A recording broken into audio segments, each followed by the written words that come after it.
Nel video che andremo a vedere oggi vi faccio vedere se è possibile utilizzare flash della Godos simultaneamente nello stesso set con flash della Yongnuo, e vediamo anche se i trigger della Yongnuo 560 TX Pro può dialogare con l'X2T della Godos. Lo scopriamo proprio in questo video.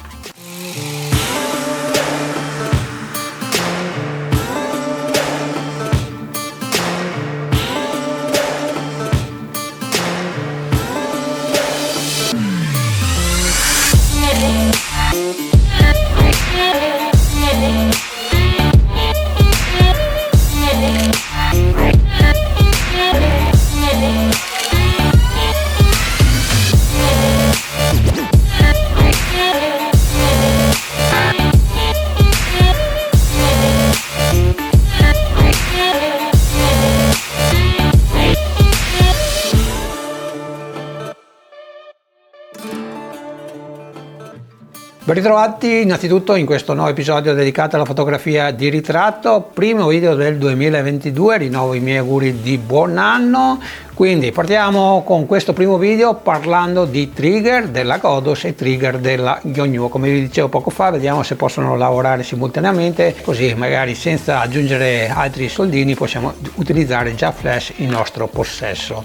Allora ricordo che però tutto quello che vedrete oggi è frutto di test fatti ovviamente con la mia attrezzatura, quindi non posso garantirvi che funzionerà con tutti i flash della Yongnuo. Quindi se tra di voi in ascolto in questo momento ha ovviamente potuto provare con altri flash quello che vi farò vedere oggi, magari lasciate il vostro feedback proprio qui nei commenti, così aiutiamo la comunità.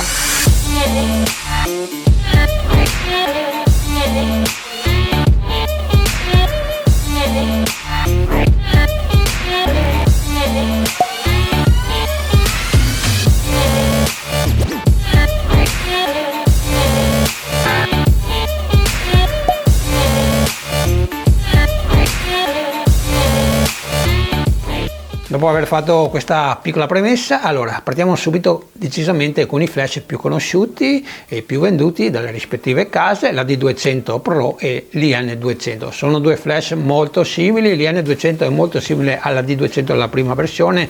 Nella D200 ovviamente abbiamo la possibilità di cambiare testa, la testa rotonda, la testa Fresnel e ovviamente il bulbo, e nell'IN200 troviamo solamente il bulbo, che penso che sia decisamente la più utilizzata. Innanzitutto, per far funzionare il nostro AD200 Pro abbiamo bisogno di un trigger, i tre più conosciuti, l'X Pro che è quello che utilizzo di più, l'X2T che utilizzeremo proprio oggi perché abbiamo bisogno proprio di un trigger con un contatto a freddo supplementare, cosa che possiede l'X2T, lo possiede anche l'1XT, però non lo possiedo più, quindi quello che andremo a vedere oggi, se tra di voi c'è qualcuno che ha fatto la stessa cosa, magari scrivetelo qui sotto nei commenti, così aiutiamo la comunità. Accendiamo il nostro AD200 Pro, è già acceso, è nel gruppo B, quindi ovviamente come sappiamo tutti possiamo ovviamente sia cambiare l'impostazione, metterlo in DTL o in manuale, ma noi adesso lo utilizzeremo in manuale e lo porteremo anche a una potenza decisamente bassa. Facciamo il nostro lampo di prova e come vedete funziona, questo eravamo sicuri al 100%, però a questo punto noi dobbiamo anche aggiungere un altro flash e a questo punto aggiungeremo il nostro IN200.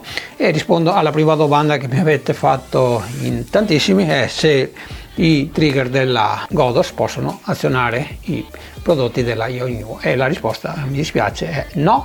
Lavorano sulla stessa banda 2,4. Dico solo che tra tutti i flash che ho provato l'unico prodotto che era funzionante con i trigger della Godos è il modello della G8, il modello GT200, che tra l'altro ho fatto un video, vi lascio ovviamente la scheda, dopo magari dateci un occhio, che è anche quello un flash decisamente economico ed è interessante. A differenza di questo modello non ha la testa bulbo, ha la testa Fresnel con una parabola 35 mm.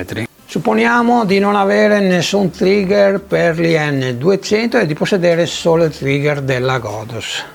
X Pro, X2T in questo caso non ha nessuna importanza, quindi l'unica alternativa che ci rimane per far funzionare l'IN200 è di metterlo in modalità slave. La modalità slave, per chi non lo sapesse, serve proprio all'IN200 di mettere il lampo quando vedrà proprio il lampo della D200, che ovviamente noi faremo con il nostro corpo macchina con il trigger della Godos, ok?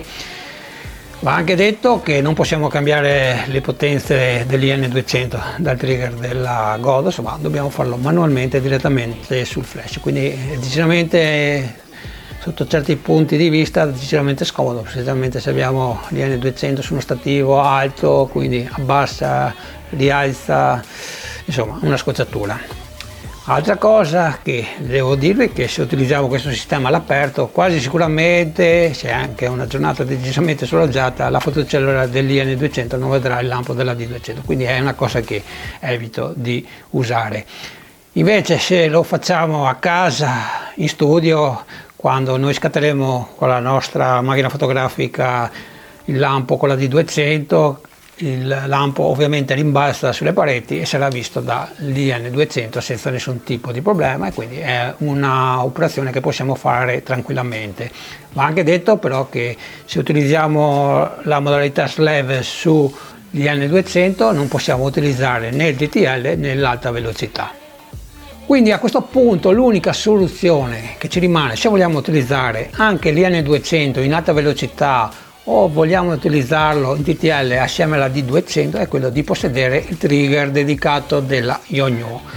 Quindi l'unica soluzione, ve lo dico subito, è il 560 TX Pro della Yongnuo. Se possedete o avete intenzione di acquistare il 560 TX1 o il TX2 non vanno bene, fanno funzionare l'IN200, però non vi consentono di utilizzare né il TTL né tantomeno l'alta velocità, ok?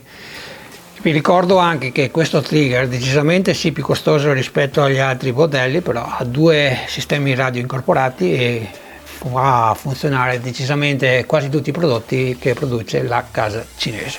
Quindi a questo punto cosa dobbiamo fare? Beh, semplicemente, come avrete già intuito, dobbiamo inserire il 560 TX Pro nel contatto a freddo che troviamo nell'X2T, lo andremo a inserire, lo fissiamo, lo accendiamo, modifichiamo il gruppo sull'IN200, io l'ho messo sul gruppo A, la D200 è sul gruppo B, quindi a questo punto utilizziamo il trigger della Godos solamente, il trigger della Yongnuo non dobbiamo toccarlo, quindi se dobbiamo modificare la potenza della D200 premiamo il tasto B, cambiamo le potenze e facciamo la medesima cosa se vogliamo cambiare la potenza dell'IN200, premiamo A e cambiamo la potenza del nostro flash, ok? Stessa cosa se vogliamo cambiare la modalità, premiamo A sul trigger della Godos e mettiamo modalità TTL, e quindi possiamo utilizzare entrambi il flash nello stesso set anche in alta velocità oppure in TTL. L'unico, diciamo, inconveniente o scocciatura è che dobbiamo lavorare in questo sistema qua. Supponiamo a questo punto di voler aggiungere un ulteriore punto luce al nostro setup.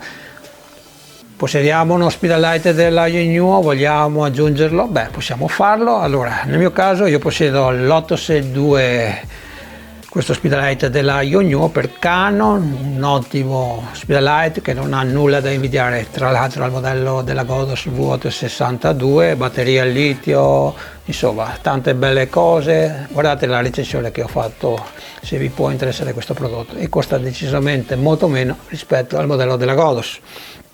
Quindi il procedimento è lo stesso che abbiamo fatto poc'anzi con l'IN200, quindi l'unica cosa che dobbiamo fare è modificare il gruppo. Io ho assegnato il gruppo C, voi ovviamente potete mettere il gruppo, assegnare il gruppo che più vi piace.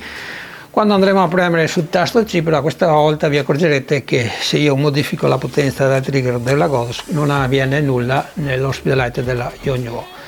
Quindi non mi spiego il motivo, quindi l'unica soluzione è di modificare direttamente dal trigger della Yonyuo. Quindi entriamo nel menu, andate nel gruppo C e modificate la potenza, ok? E quindi potrete ovviamente scattare tranquillamente.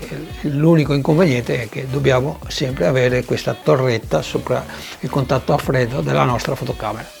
Siamo quasi giunti al termine di questo video. Prima di salutarci, innanzitutto grazie per essere arrivato fino a questo punto e spero che ti sia stato d'aiuto se magari sei tra quelle persone che possiede proprio questa tipologia di flash della Yonyuo. Volevo spendere ancora due paroline su questo trigger dal momento che vedo che nasce tantissima confusione. Sto parlando dell'IN-E3RT. Allora, se possiedi questo trigger, sicuramente possiedi o uno speedlight della Canon, l'EX600, oppure ti sei preso il clone che ha fatto proprio la stessa Yonyuo, l'IN600RT. Ecco, questo trigger è dedicato proprio a questi flash. Ha un sistema radio diverso da quello che utilizza l'IN200 e altri modelli della Yonyuo e può far funzionare solo questi flash che ti ho appena detto, ok? Quindi non hai nessuna speranza che questo E3RT possa far lampeggiare l'IN200, ok ragazzi? Quindi spero che questo problema sia risolto. Comunque ti aspetto sempre qui sotto nei commenti per altre domande. Noi ci salutiamo, se il video ti è piaciuto come al solito lasciami un like, che è molto importante proprio per portare questo genere di contenuti. Noi ci salutiamo e ci diamo appuntamento alla prossima settimana con un nuovo video. Ciao e alla prossima! 100 che lo mettiamo IN200P, il nostro IN560 in modalità